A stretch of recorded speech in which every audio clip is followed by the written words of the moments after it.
they were all in oil. This figure, this bullet, is oil. And up to this point, they've all been done on masonite.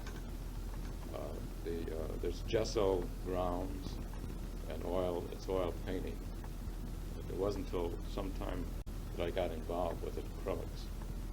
And now I feel I want to go back to oil painting because acrylics have some real. The next major work is 1967 and 68, the Procession.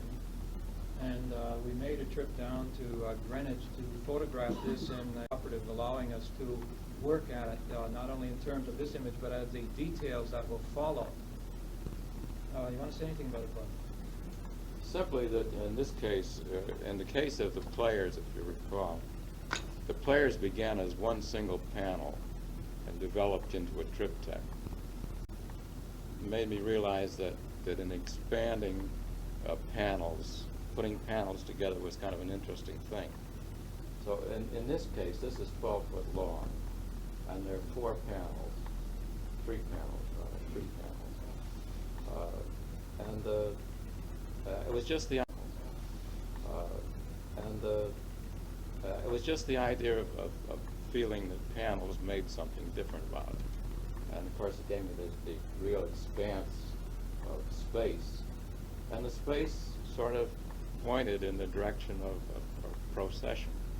The figures have to be. This was another painting, though, that was done strictly without planning and without sketches, but done directly. And the original, not the original work, but the early part of this work was like the mural in Bridgeport. It was purely drawing, and it was rather completed in a hurry in order to get into a one-man show that I had in the Hilton Hotel. And, honey, do you remember when the date? I thought 67. But 67. But we brought it home just as a pure drawing, and then I began to work on it and develop it as a painting. For a full year. It was almost over. Well, there were other things done in between. Now, you notice that we picked up a kind of quasi-religious pattern in the procession, but yet the question that blew my mind was when I said, where are they going? You answered, nowhere.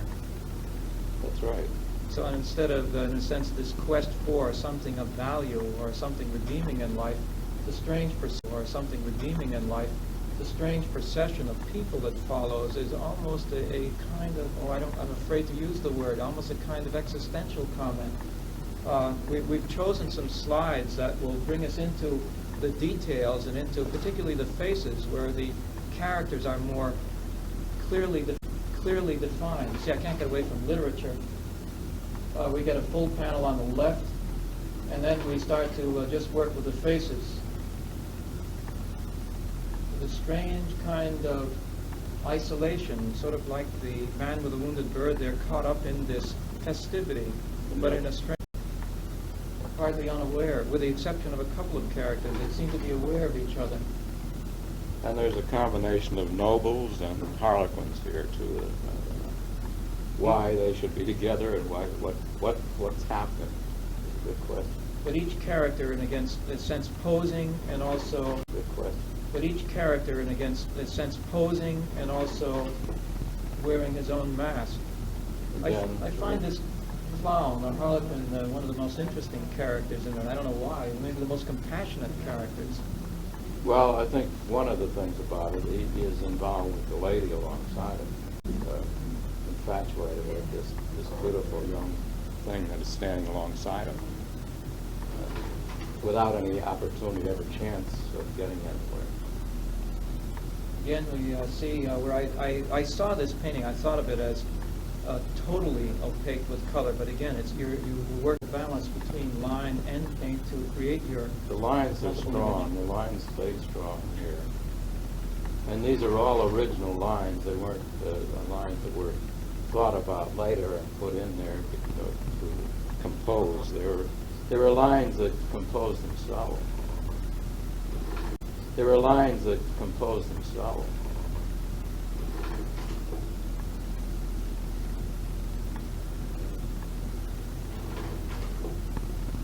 Now this is the little man that's leading the whole procession, where, Lord knows, seated on a donkey. His trousers sort of look that way, striped. But he has also, and this happened quite often, I guess, in those days, either the clothes were stolen and picked up one way or another, but they were originally very rich clothing, and part of some noble's wardrobe probably. But they probably got scattered around, and these people, one way or another, came up with it. His self-righteous pose gets to be. Is that intended? Well, that was intended. He's the leader, and he knows it. And he knows it. And where he's taking these people, they don't seem to be interested in. Is the cat with the dead bird a comment on that? In a sense, it is. The cat is actually a cat that we had. We called him Casey, and he was a beautiful, handsome black part Angora cat. And here he's doing what cats do and break your heart. He has a bird, beautiful bird in his mouth. And just by nature, being the vicious and violent thing that the cats can be, he sort of reflects an undercurrent of this whole thing. An undercurrent of this whole thing. And it's another strange part of it. Surrounding the cat are narcissus flowers. These might have some key to the whole thing. I'm just talking now. Like in the other one, you set up a tension which suddenly goes against the grain, and how this total beautiful procession of clothing and people, suddenly this detail sets up a kind of almost violent, almost negative tension with regard. Yet it is beautiful. It's that the cardinal is incredibly beautiful despite the fact that it's been mangled. And I'm just wondering how this comments on it. Well, the fact that he's there and playing a part in it all, I think the narcissus sitting there is part of the thing too, if you could call it, if there is such a thing as a theme. All right, it is 8:30. Why don't we all right, it is 8:30. Why don't we we'll go through some of the other paintings quickly. This, as I said, was again, it seems to be in our discussion a kind of major departure where Bud discovers. There might be just one thing there. You want to go back? Well, no, this is all right. Yeah. That these areas, these upper areas, are all gold leaf. I've used a lot of gold leaf, and it sort of relates to some religious, at least religious Renaissance work. But I've always liked the feel of it and the rip bridge tool work. It does bring problems along with that. It reflects light and sort of silhouettes the painted part of the work. And in some ways, it doesn't seem to.